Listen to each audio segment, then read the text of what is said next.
আলোচনা করব ভরবেগীয় সংরক্ষণশীল নীতির প্রয়োগ অর্থাৎ সংঘর্ষ নিয়ে। তো সংঘর্ষটা কখন হয়, কিভাবে হয় আমরা একটু আলোচনা করে নিই, দেখে নিই দুটো উদাহরণ। এখানে যেখানে দেখছো দুইটা গাড়ি, একটা এ একটা বি গাড়ি, দুটো গাড়ি একই দিকে চলছে। তো যদি বি গাড়িটার তুলনায় এ গাড়িটার বেগ বেশি হয়, অর্থাৎ u1 is greater than u2 হয়, তাহলে কি ঘটবে? এ গাড়িটা বি গাড়িটাকে কোনো এক জায়গাতে যে ধাক্কা দেবে।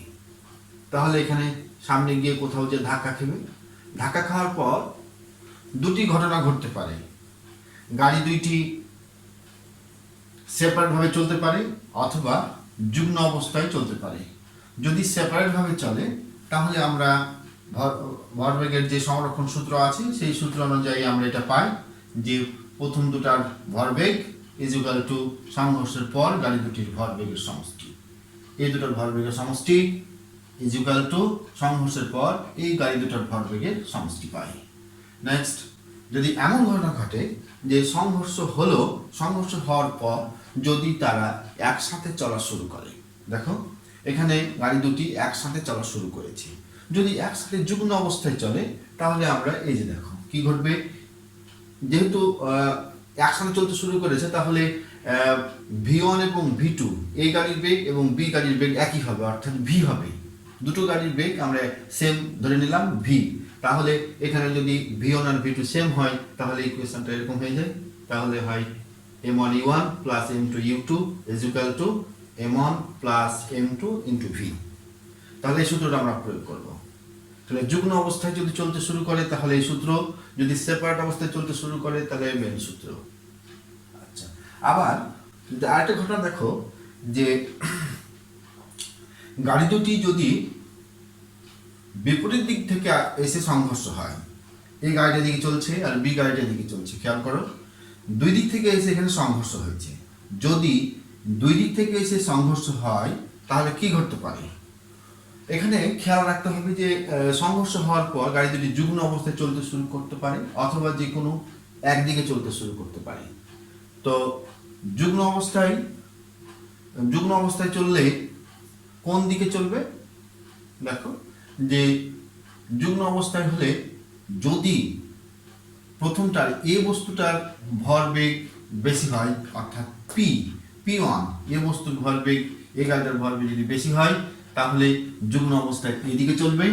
আবার যদি বি গাড়িটার ভরবেগ বেশি হয়, এই যে P2 is greater than P1, অর্থাৎ এটা যদি ভরবেগ বেশি হয় তাহলে একসাথে যুগ্ম অবস্থায় এদিকে চলা শুরু করবে। তাহলে যেইটার ভরবেগ বেশি হবে যুগ্ম অবস্থায় গাড়ি দুটি ওই দিকে চলা শুরু করবে।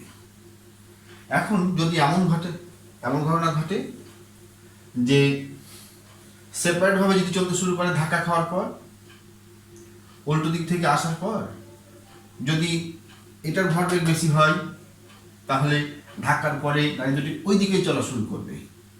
আবার যদি বি গাড়িটার ভরবেগ বেশি হয় তাহলে ধাক্কার পর বি এর দিকে চলা শুরু করবে, দুটোই কিন্তু সেপারেট ভাবে।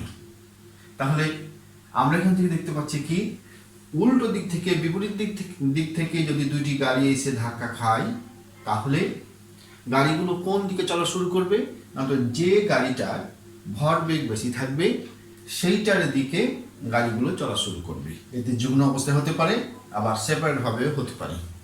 তো সেই ক্ষেত্রে আমরা একটু খেয়াল করব কি, সূত্র আমরা এগুলোই দিব, এগুলোই প্রয়োগ করব, কিন্তু খেয়াল রাখতে হবে বেগের ক্ষেত্রে। দেখো যে প্রথম গাড়িটার বেগ যদি তুমি প্লাস ধরো তাহলে এই বি গাড়িটার বেগ তোমাকে ধরতে হবে মাইনাস। কেন? এটা এই দিকটা যদি আমরা প্লাস ধরি তাহলে সর্বদা এটাকে আমরা মাইনাস ধরবো। তখন আমরা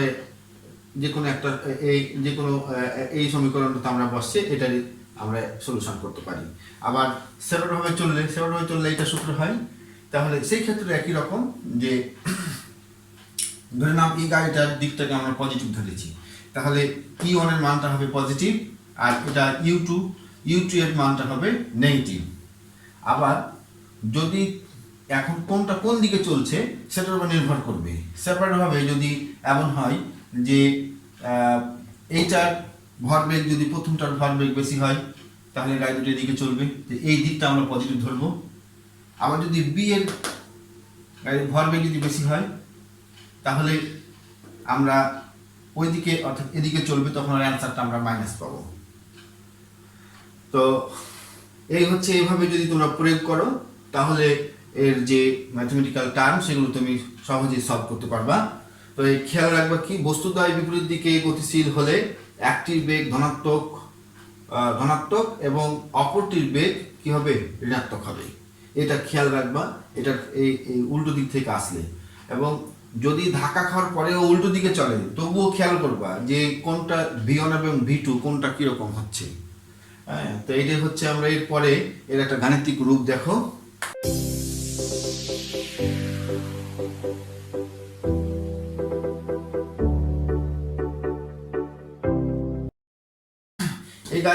এই গাড়িটার ভর ধরে নিলাম হলো 1000 কেজি। যদি এটা 1000 কেজি হয়, এটা ধরে নিলাম 1200 কেজি। এই গাড়িটা চলছে হলো ধরে নিলাম U1, এই গাড়িটার বেগ ধরে নিলাম 20, আর এটা ধরে নিলাম 10 মিটার পার সেকেন্ড। এটা 10 মিটার পার সেকেন্ড। তো এই নিশ্চয়ই এখানে দেখতে পাচ্ছি যে এই গাড়িটার বেগ বেশি, সুতরাং এই গাড়িটা বি গাড়িটাকে অবশ্যই ধাক্কা দিবে।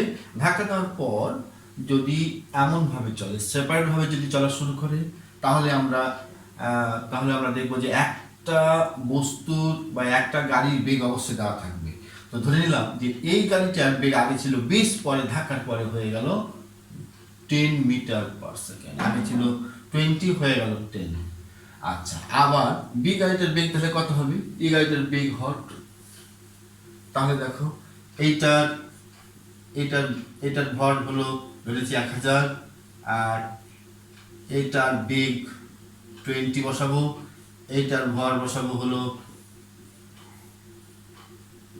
1200, এটার বেগ হলো 10,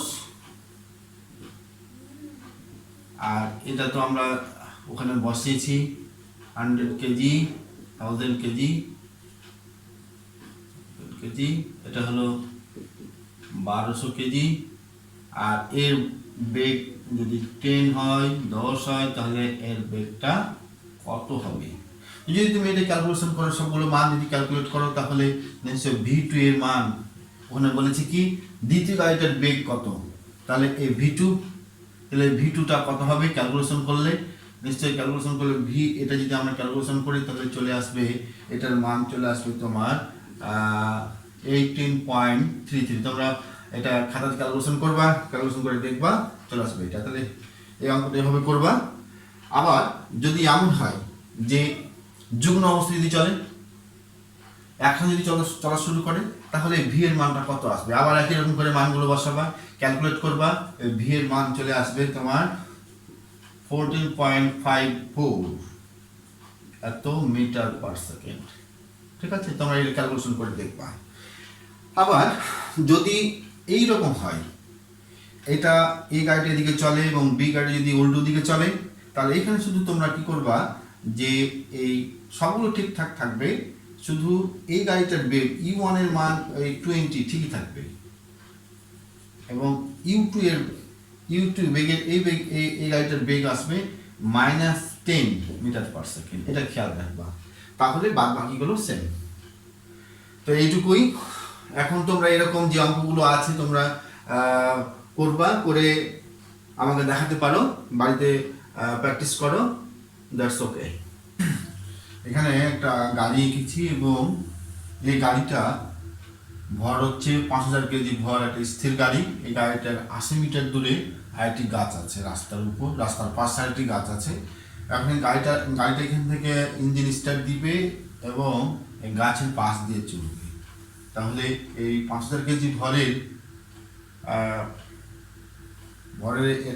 এই গাড়িটার ইঞ্জিন বল যদি আমরা ধরে নিলাম যে 5000 কেজি ভরের গাড়িটির ইঞ্জিন 2000 নিউটন বল প্রয়োগ করতে পারে। এখন দেখো আমরা যদি প্রশ্নগুলো করি, যে ক নম্বর প্রশ্ন, ধরে নাও জড়তা কি? খ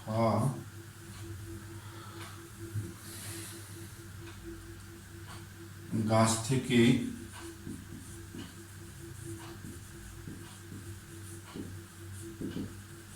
আপেল পড়ার সময়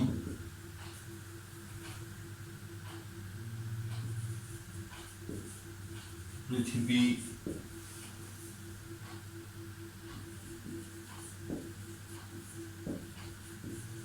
আপেলের দিকে না গিয়ে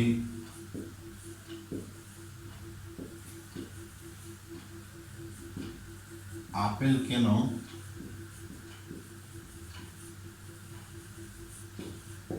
পৃথিবীর দিকে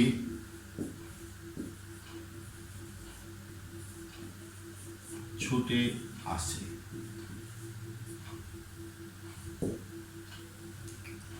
গ নম্বর, রাস্তাটি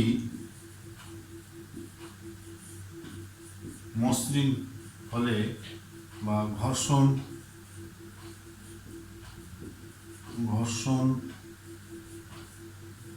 মুক্ত হলে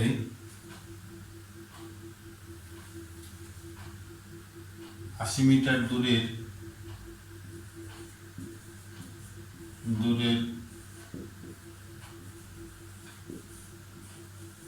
গাছটির নিকট গাড়ির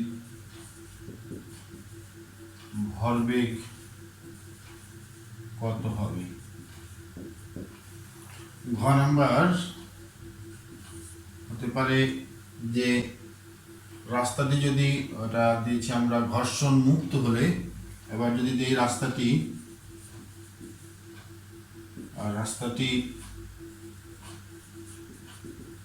ঘর্ষণ যুক্ত হলে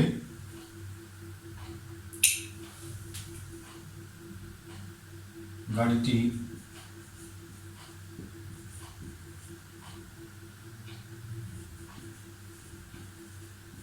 গাছের নিকট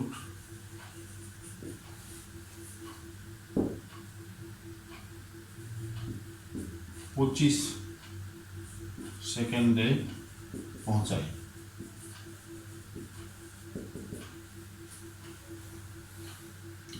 তাহলে রাস্তার ঘর্ষণ বল বের করো।